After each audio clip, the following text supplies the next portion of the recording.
I'm Terry Janssen. I'm the Region 6 Regional Extension Director, and I'm located in Northwest Iowa, and I'm going to talk about research-based information because you guys provide a lot of information to your clients, right?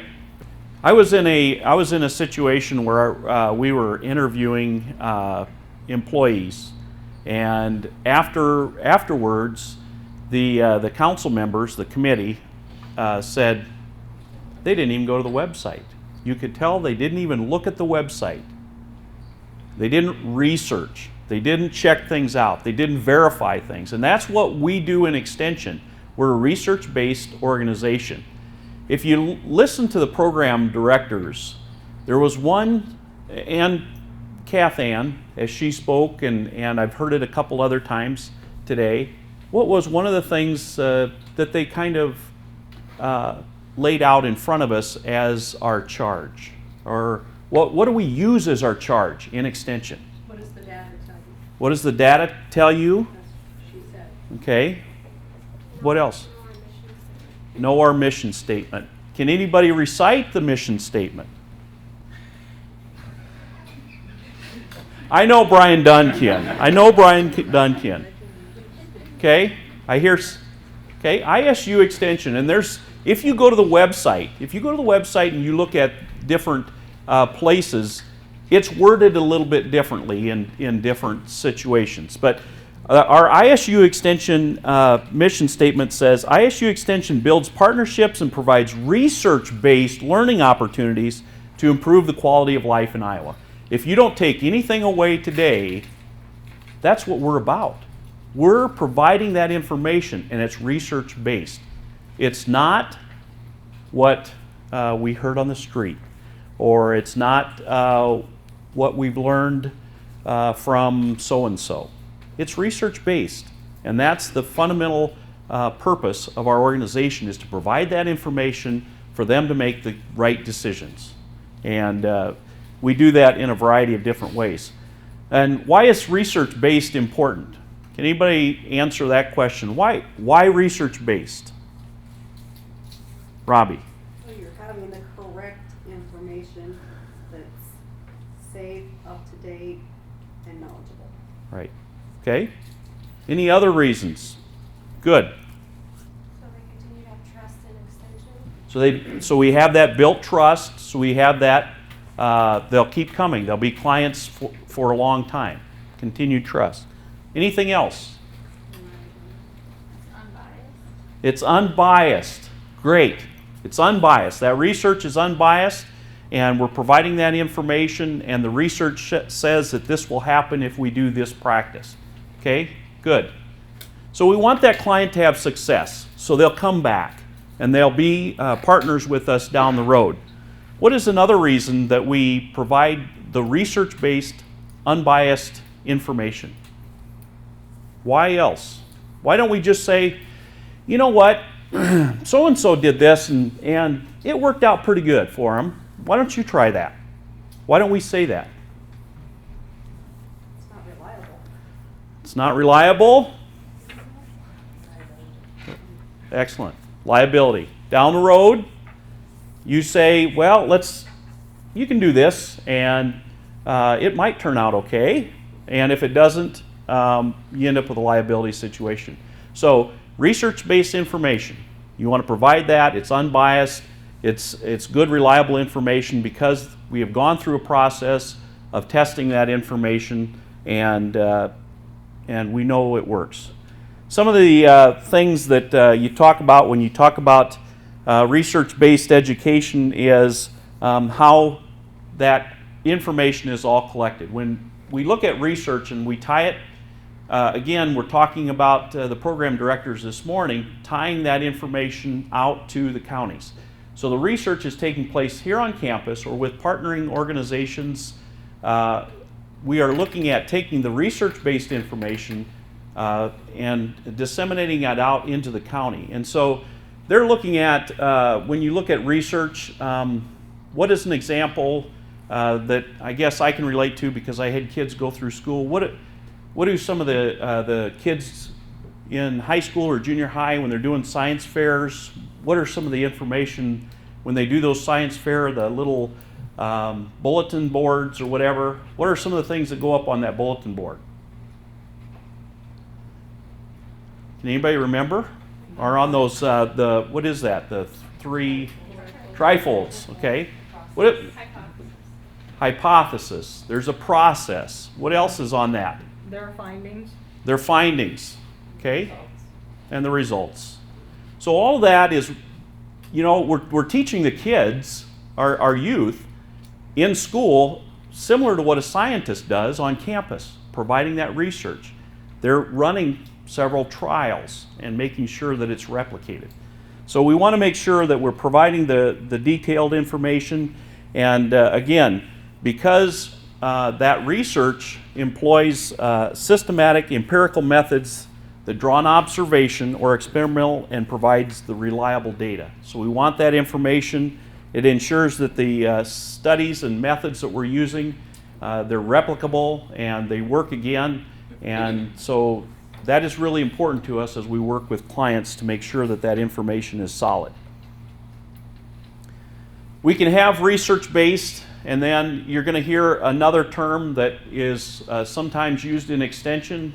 Can anybody help me with another term that is very similar to research-based? Okay, evidence-based. What is that? There's evidence, Okay. evidence, Okay. reliable. Yeah. Okay. Evidence-based, research-based is more in line with what we'd see replications and theories and the process all the way down, and we know that this is reliable information. Evidence-based tends to be more, I liken it to, I don't need a lot of research when I take a hammer and hit my hand, you know, I mean, I know it's going to hurt, okay? I don't need a lot of research data. It's more evidence-based. And then we get on the other spectrum, what are some things that you hear out there that people rely on for information to make their decisions? What's that? Moon phases, okay? Is it research-based? I don't know of things that are moon research-based that are on moon phases. What else? Google, okay? Wikipedia, okay? What are some other things that you hear? Coffee shop. Coffee shop, yeah, what? Word of mouth. Have you ever heard of the Farmer's Almanac? Okay, I don't know if, do they have a team of researchers? They might, I don't know. But, or Grandpa used to say, or the neighbor used to say, or if they use this, it'll be effective. When I go to that extreme, or when we start talking about what other people say will work for us, and you get a question like that, what are some of the places that you can go? I mean, you get a question, somebody comes in, and you're not sure about the answer. Where are some of the resources? What are some of the resources you can use? Answer line. Where else? Program specialists. Websites. Ag Decision Maker website. Yep. Are you just supposed to use? Does it have to be tagged with Iowa State University Extension? Should be. Other state extensions. Yep. Other universities, other EU extension. E-Extension, very good. E-Extension is an excellent site. It combines a lot of the resources from universities around the United States into one site, and you can ask a question or look up information. One of the things we have to be careful when we do look at other universities is there are some things that are a little bit different because of geography or because of the research methodology and so forth. So we have to be somewhat careful on that.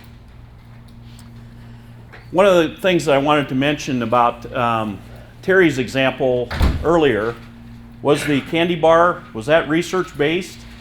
I don't know. Was there research behind that, Terry? I don't know. It could have been. My purpose is absolutely, but don't take it out of it. No. Okay. I want to also bring up an example. When you have a client come in, And I actually had this happen several years ago, and the client comes in and they ask, well, what is cash rent? Do you ever get that question in the office? What is cash rent? If you haven't gotten that question in the last couple of years, I'd be surprised if you've been here that long. What is cash rent? What do you tell them cash rent is? This is getting off the subject just a little bit, but it's providing information. What do you tell them? What do you tell them? Do you give them the custom rate survey and hand it to them and say these are the rates based upon the custom rate, but also you have to be careful because only this many people turned in the survey results for this county. Cash So rent, it's yep. information, but it's not necessarily always accurate. Okay, is it? Accurate based on the statistics that you have. Right. And that information is the cash rent survey is what I think you're referring to, right? Yep. The cash rent survey, if there's 12 people listed, you want to be careful because those 12 individuals might be representing 60,000 acres or whatever. Because those 12 are not individuals necessarily. They might be realtors, they might be lenders that are representing thousands of acres. So this is the information we have, and even though might only be 12, might be 8 in the county that are listed on here, it is a representative of the county and it is the data that we've collected. So if they come and say, well, what do you think the rent should be? What do you say? What do you tell them? Kathy, what do you tell them? This is my area of specialty. I guess to go to the website and check the Okay. information there. Go to the website or yeah, you might want to direct them to a field specialist or another website. There are some other websites that might contain some information, but again, you have to be careful. The concern is that you're going to tell them, well, you know, my neighbor, they get $475 an acre, you know, or boy, I've been hearing that there's $450 rent out there because you're going to get into a situation where that's going to come back to the county office and they're going to say, Robbie, you know, that's what Robbie told me. Robbie told me that there's rent out there for $450. So we're providing them the information. We're trying to do it in a way that will satisfy their needs and that it is research-based. There is one example that does involve a little bit of stretch on the information that we provide. And it deals with, and Jerry Chizik's probably going to be able to help me with this. So in our news releases, every so often you will see a term with forsythia. When we do this, when the forsythia blooms or blossoms, or the first blossoms occur. And what is that, Jerry? That's when you put your crabgrass. Prevention on, right? Okay. And that is listed in an ISU publication. So guess what? That's the information. You can provide that information. The concern is that how much research is. It's a time of year. So you're providing an estimate, and it's not likely to create issues for you down the road. So keep that in mind. There are some cases where a program specialist might provide information that is beyond what you could ever provide for them, because they are the specialized individuals. I was in animal nutrition for many years, and I've been away from it for 12 years. Has there been some changes in animal nutrition in the last 12 years? There's been implants and different feed stuffs that have really changed the way we take care of our livestock today. So I wouldn't feel comfortable helping people make recommendations for healthy livestock. To be researched, we have to have controls, we have to have replication, and we need to have it to be in a repetitive situation. The last thing I just want to have you go away from this is that, again, research-based, unbiased information is what we're trying to provide for our clients. And when we start moving away from that, that's when we end up with some issues concerning liability, a lack of success if we start telling them things and it becomes something that is wrong or might cause some damage. We really need to be concerned. And some of the times those old wives' tales, those stories or those things that have been passed on from one generation to the other is because there is a logical explanation for adding certain things to a garden.